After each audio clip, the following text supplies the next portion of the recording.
जय श्री राम। कृष्ण वंदे जगत गुरु भजन भागीरथी के हवन पर्व में आप सर्व आत्मीय बंधुओं का हार्दिक स्वागत है, अभिनंदन है। हरिओम। जय श्री कृष्ण। नित्य सत्संग के तहत अहम पर्व में आज श्रीमद् भगवद गीता यथावत भाग 12 अध्याय 6 यानी 6ठा अध्याय। तो 6ठो अध्याय पर आज अपन सत्संग करते हैं। भगवान की वाणी, वो दिव्य वाणी, वो अमृत वाणी जो हमारे श्रवण पान करने से अमृता का एहसास ही नहीं, अमृत की प्राप्ति कराने में भी सर्वसहायक होगी।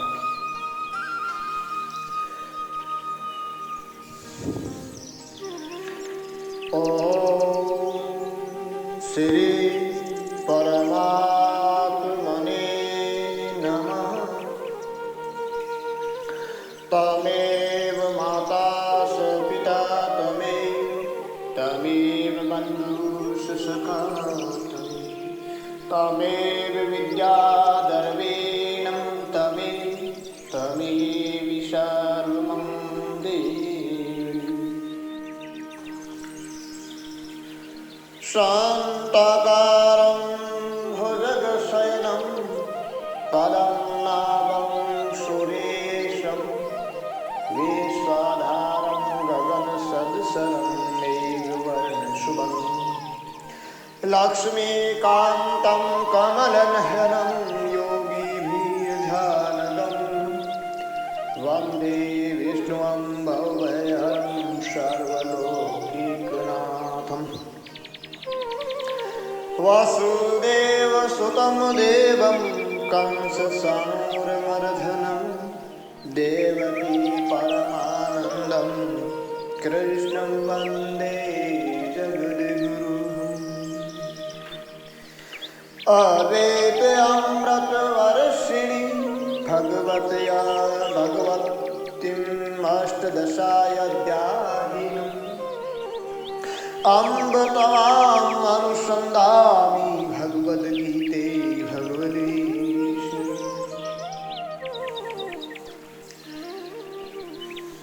कृष्ण कन्हैया लाल की जय हो। गीता मैया की जय हो। तो आज अपन कर्म से षष्ठो अध्याय सत्संग करने जा रहे हैं। सत्संग और वो भी भगवान की साक्षात वाणी का बड़ा ही परम सौभाग्य है, जिनको श्रवणों में ये श्रवण रसपान होता है। सत्संग तो वैसे क्षण भी अगर हो जाए तो मानव का कल्याण संभव है। सत्संग की एक घड़ी, सत्संग की एक घड़ी भी अगर हो जाए तो फिर क्या कहना है। और उसमें भी कहा है आगे, आधी और आधी में भी पुनः आज तुलसी संगत संत की कटे क्रूर अपराध। यानी जितना कम से कम समय तक की अगर सत्संग की जाए, शुद्ध हृदय से रसपान कानों से वो अमृत अंदर चला जाए तो अंतःकरण के सर्व कर्मों का शमन करके एक नई ऊर्जा, नई ताजगी दे करके हमारा लौकिक और पारलौकिक, व्यवहारिक और पारमार्थिक दोनों विलक्षण कर देगी ये गीता मैया। भगवद गीता की जय। भगवान श्री कृष्ण योग अभ्यास बताने के लिए यानी कर्मयोग की श्रेष्ठता बताने के लिए 6ठे अध्याय का विषय आरंभ करते हैं। श्री भगवान वाच अनाश्रितं करं फलं कार्यकरं करोति यः स संन्यासी स योगी च न निर्यग्निर्च अक्रियम्। श्री भगवान बोले, कर्म फल का आश्रय न लेकर जो कर्तव्य कर्म करता है वही सन्यासी तथा योगी है, और केवल अग्नि का त्याग करने वाला सन्यासी नहीं है, तथा केवल क्रियाओं का त्याग करने वाला योगी नहीं। यानी यहाँ दो शब्द मुख्य है, कर्म और फल। कर्म माने आराधना, भजन, और फल माने परिणाम। आराधना का परिणाम आराध्य की प्राप्ति है, अतः नियत कर्म में लगा हुआ जो मनुष्य है, साधना में लगा हुआ जो साधक है, वही सन्यासी और योगी कहलाता है। केवल यह बोले कि मैं तो सन्यासी हूँ, मुझे कुछ भी कर्म करने की आवश्यकता नहीं, तो ऐसा करने वाला सन्यासी नहीं है, योगी नहीं। यह संन्यासमिति प्राहुर्योगं तं विधि पांडव नः संन्यस्त संकल्पो योगी भवति कंचन। हे अर्जुन, जिसको संन्यास ऐसा कहते हैं उसी को तू योगी जान, क्योंकि संकल्पों का त्याग न करने वाला कोई भी पुरुष योगी नहीं होता। श्री कृष्ण कहते हैं कि संन्यास का ही नाम योग है। संन्यास का अर्थ है सम्यक न्यास, संन्यास। 80 प्रकार से किसी का परित्याग कर देना है, ज्यों की त्यों धर दीनी सदरिया, संत कबीर नहीं कहते। तो अधिष्ठान में संपूर्ण प्रपंच को अध्यस्त के रूप में देखना ही संन्यास है, अर्थात समता में विश्वास करना, यानी समत्व स्थिति को संन्यास कहते हैं, और समता की स्थिति वाला ही योगी होता है। और इन दोनों को ही संकल्पों का त्याग करना जरूरी है। संकल्प काम का जनक होता है, अतः कामना के जनक का ही त्याग कर देते हैं सन्यासी व योगी।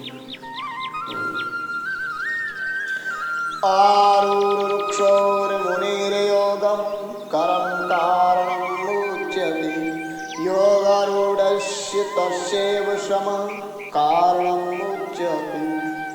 जो योग में आरूढ़ होना चाहता है, ऐसे मननशील योगी के लिए कर्तव्य कर्म करना कारण कहा गया है, और उसी योगारूढ़ मनुष्य का सम यानी शांति कारण कहा गया है, मतलब परमात्मा प्राप्ति मुख्य कारण है।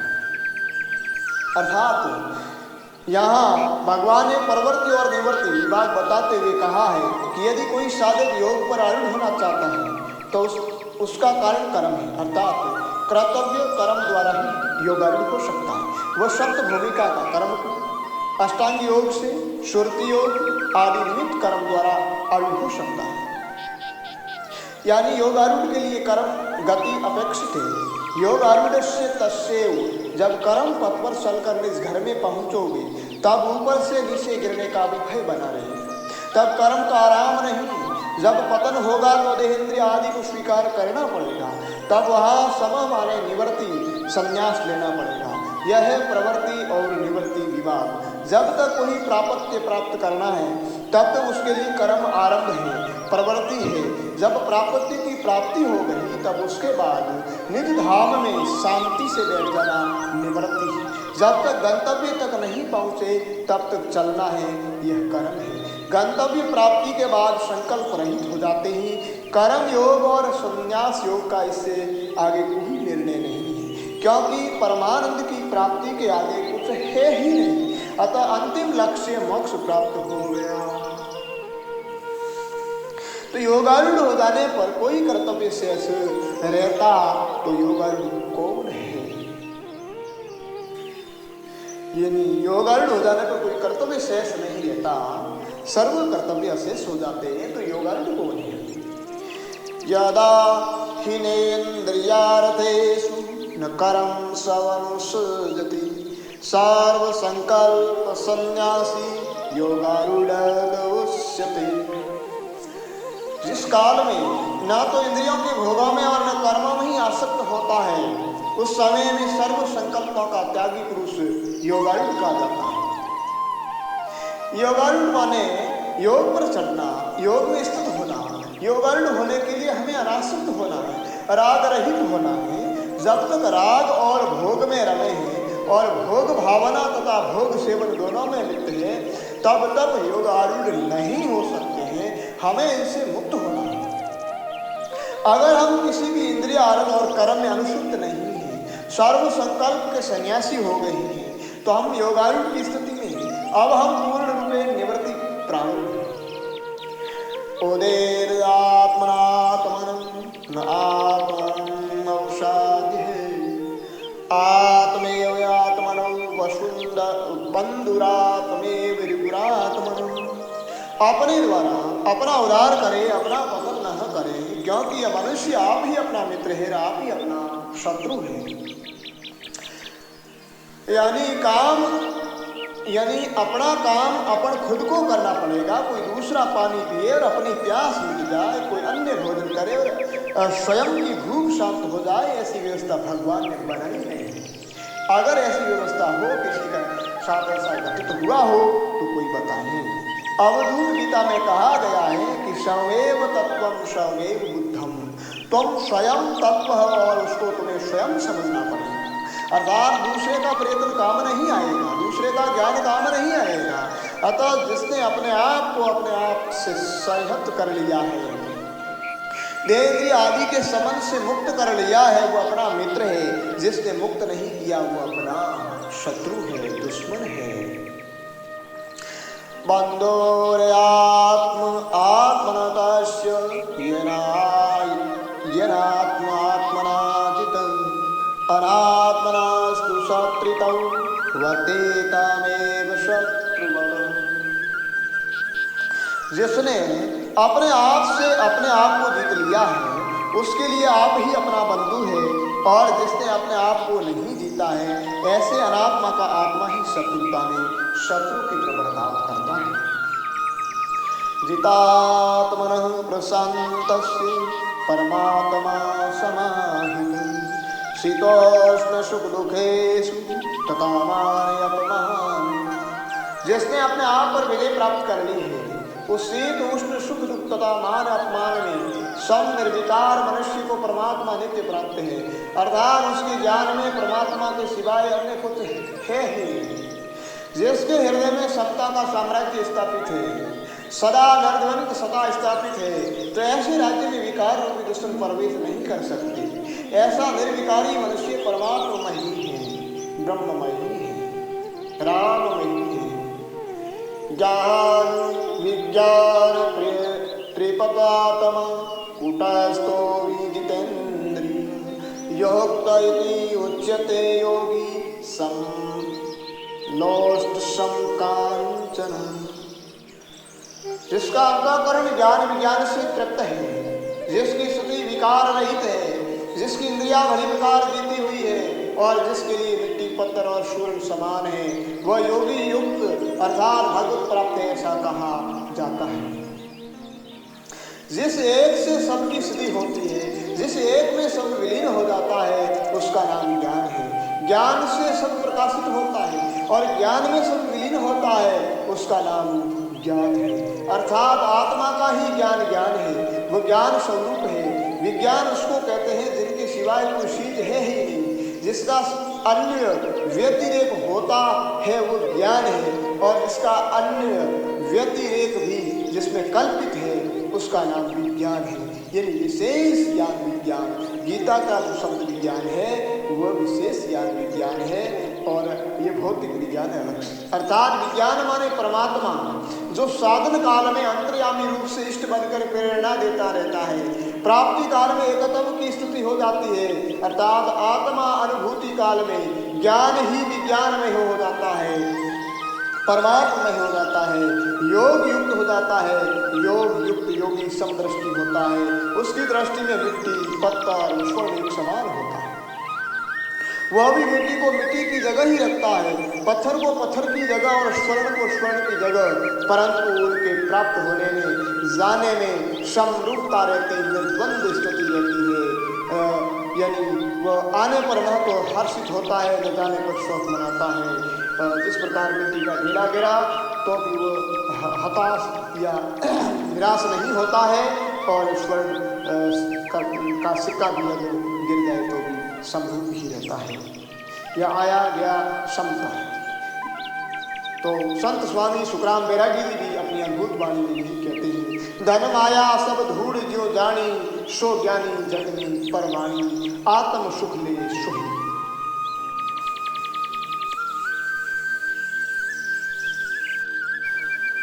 सुहरन् मित्रायुधासिन्मध्यस्तुतुर्देश्य बन्धुषु साधुष्वपि स पापेषु सम्बुधिरविष्यते। सूर्य मित्र वैरी उदासी मध्यस्थ द्वेष्य और बंधुगणों में धर्मात्मा में और पापियों में भी समान भाव रखने वाला अत्यंत श्रेष्ठ है। आत्म साक्षात्कारी महापुरुष समदृष्टि होता है। वो मित्र वैरी धर्मी अधर्मी उदासी सब में आत्मदर्शन करता है। किसी से भी राग द्वेष नहीं करता, क्योंकि सब जानता है जिनकी जैसी प्रकृति है वैसा ही प्रकट होता है, परंतु परमात्मा का संचरण सब में है।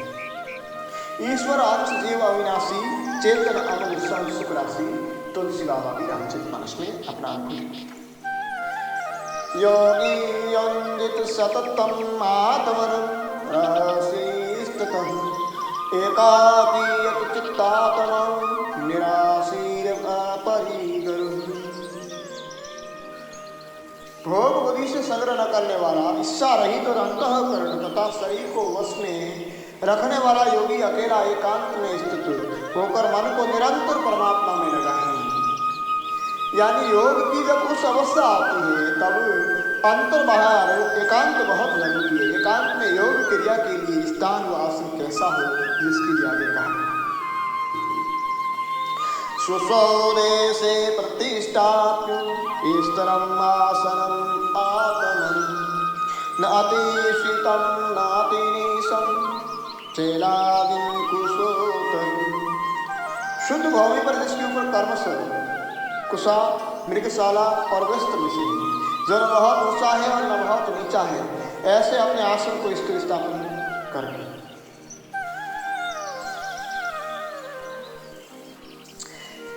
यानी इसमें ध्यान के लिए स्थान की बहुत महत्ता है, ये बताया गया है। और ध्यान की लिए स्थान की जो बहुत महत्ता होती है, स्थान शुद्ध पवित्र और एकांत में हो। जमीन को झाड़ू से बहुहार कर धो पोंछ कर स्वच्छ और निर्मल बनाकर उस पर लकड़ी या पत्थर का आसन, जो पाटा वगैरह, जो ज़्यादा न नीचा हो न ऊंचा हो, और यानी जो इस स्थिति में हो, क्योंकि ना तो ज़्यादा जमीन से ऊंचा हो और न ज़्यादा नीचा हो, समता में हो, तो लगाकर उस पर कुशा बिछाएं। फिर कर्मश मृगचर्म रेशमी ऊनी सूती जो भी कपड़ा हो बिछाएं। इस तरह ध्यान योग के लिए आसन लगाएं। ये सब बिछाने का कारण स्थूल सूक्ष्म दोनों दृष्टि से। स्थूल रूप शरीर लंबे समय तक आराम से स्थिर रह सके, वो गर्मी की प्रतिक्रिया स्वरूप मस्सान बवासीर गैस आदि रोग उत्पन्न हुए। सूक्ष्म रूप से भजन साधन से प्रकट हुई ऊर्जा शक्ति संरक्षित रह सके, जो साधना में साहिब से बन सके। विशेष रूप से गीता ज्ञान अंतरंग ज्ञान है, जो भगवान का कहने का मतलब है अंतःकरण को मल विक्षेप रहित कर अपने आप में आसन स्थिर करें, जो समता का आसन है। तत्रैकाग्रं मनः कृत्वा यत् चितेन्द्रिय क्रियः उपविश्यासने युञ्जयोगम् आत्मविशुद्ध्य। उपरोक्त आसन पर बैठकर चित्त और इंद्रियों की क्रियाओं को वश में रखते हुए मन को एकाग्र करके अंतःकरण की शुद्धि के लिए योग का अभ्यास करें। ध्यान मुख्य तो बैठकर ही किया जाता है, भगवान अब बैठने का तरीका भी बताते हैं।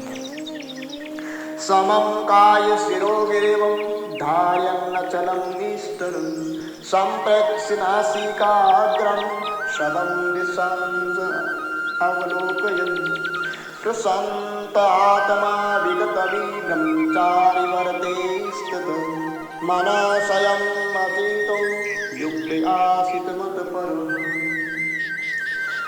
काया सिर और गले को समान एवं अचल धारण करके और स्थिर होकर अपनी नासिका के अग्रभाग पर दृष्टि जमा कर अन्य दिशाओं को न देखता हुआ ब्रह्मचारी के वर्ग में स्थित बहे रहित तथा भली भांति शांत अंतः करने वाला सावधान योगी मन का संयम कर मुझ में चितवाला और मेरी प्राण होकर स्थित होकर बैठे। तो ब्रह्मचर्य का अर्थ है ब्रह्म माने वेद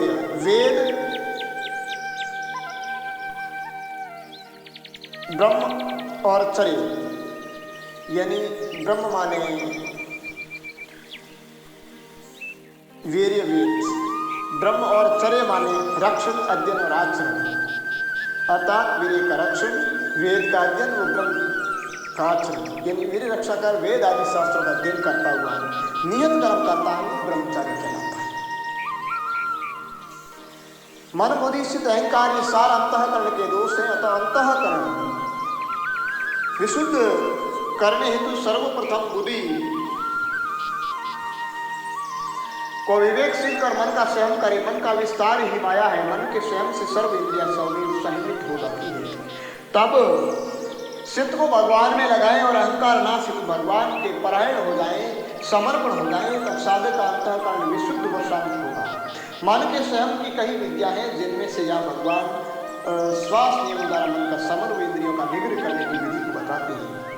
गोरखनाथ भी कहते हैं, नासिका अग्रे भूमंडले अहन शरीबा थिरम युञ्जन्नेव सदात्मानं योगी नियतमानसं शान्तिं निर्वाण परमां मत संस्थां अधिगच्छति। उपरोक्त यदि पूर्व वश में की हुई मन वाला योगी इस प्रकार आत्मा को निरंतर मुझ परमेश्वर के स्वरूप में लगाता हुआ मुझ में रहने वाली पराकाष्ठा रूप शांति को प्राप्त होता है। ब्रह्मानंद रूपी शांति के लिए कर्म करना आवश्यक है, परंतु कर्म करने के लिए युक्त आहार विहार भी आवश्यक है। नात्य संतास्तु योगो अस्ति सेकांतमनुसरतं न जाति शौक्रशीलस्य जागृतो नैव च अर्जुन। हे अर्जुन, ये योग न तो बहुत खाने वाले का, न बिल्कुल न खाने वाले का, न अधिक सोने वाले का, न सदा जागने वाले का ही सिद्ध होता है। अर्थात साधक की दिनचर्या नियमित होनी चाहिए। युक्त आहार विहार से ही समतव की स्थिति रहती है और समतव से योग सिद्ध होता है। युक्त आहार विहारस्य युक्त श्रेष्ठस्य कर्मसु युक्त स्वपराबोधस्य योगो भवति दुखों का नाश करने वाला योग तो यथा योग्य आहार विहार करने वाले का, कर्म में यथा योग्य चेष्टा करने वाले का और यथा योग्य सोने तथा जागने वाले का ही सिद्ध होता है। अधिक भोजन करने से आलस्य, निद्रा, प्रमाद आदि प्रबल हो जाएंगे तो भजन में बाधा डालेंगे। भोजन बिल्कुल कम करेंगे तो शरीर कमजोर हो जाएगा, वह भूख भजन में मन भी नहीं लगने देगी। योग के लिए शरीर भी स्वस्थ व बलिष्ठ चाहिए। साधन में बैठने में ताकत की आवश्यकता रहती है, इसलिए भगवान युक्त आहार की सलाह देते हैं। युक्त विहार साधन के अनुकूल विचरण भी जरूरी है। थोड़ा बहुत परिश्रम भी करने हेतु कोई काम देख ले, वरना रक्त संचार शिथिल पड़ जाएगा और तन को विविध रोग घेरेंगे। ये साधक के लिए है। कर्मों में यथा योग्य चेष्टा भी हो, अर्थात भजन साधन लगातार चलता रहे। वो सोना भी शरीर साधना के अनुकूल हो, सोने में ज़्यादा समय बर्बाद न करके भजन ध्यान में लीन रहने वाले का योग सिद्ध होता है। योग गुरु गोरक्षनाथ कहते हैं, दावे ने खाईबा भूखे ने मरीबा अहनिस लेवा ब्रह्म अग्नि का भेवम हट न करीबा पर्या न रहीबा यूं बोलिया गुरुदेव।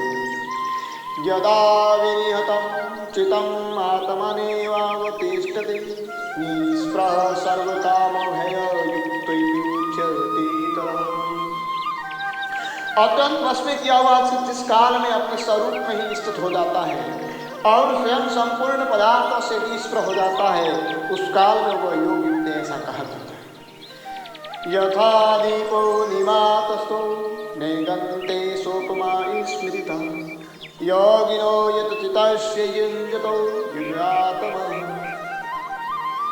जिस प्रकार वायु रहित स्थान में स्थित दीपक सलायमान नहीं होता, वैसे ही उपमा योग अभ्यास करते हुए योगी के जीते हुए चित्त की कही गई।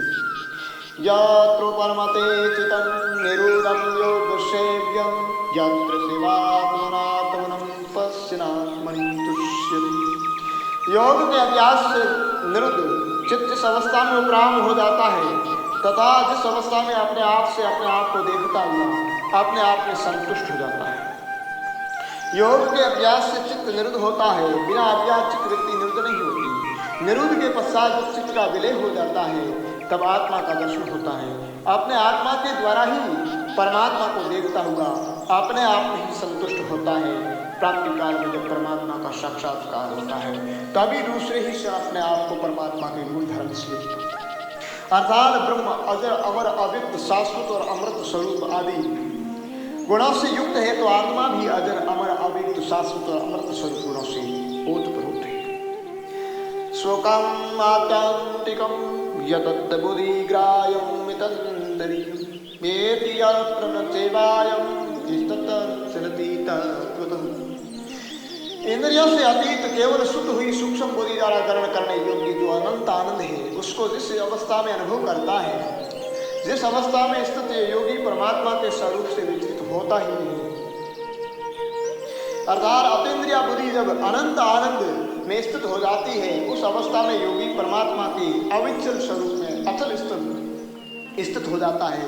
उस असीम अनंत आनंद में सदा मगन रहता है। साधो भाई ऐसी मारी सुरता श्रेणी सदा आनंद में रेणी, हरि राम डरिया बोले कटी कर्म की।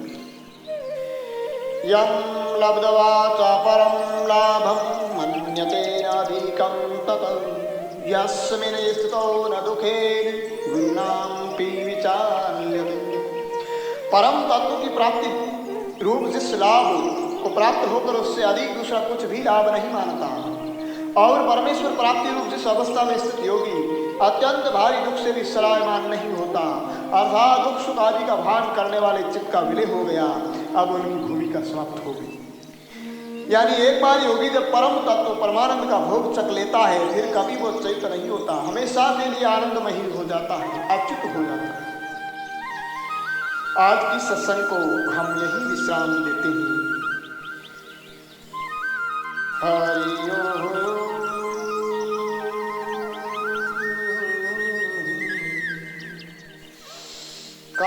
कल सुबह सत्संग अगली पर्वा चलता रहेगा। ओम।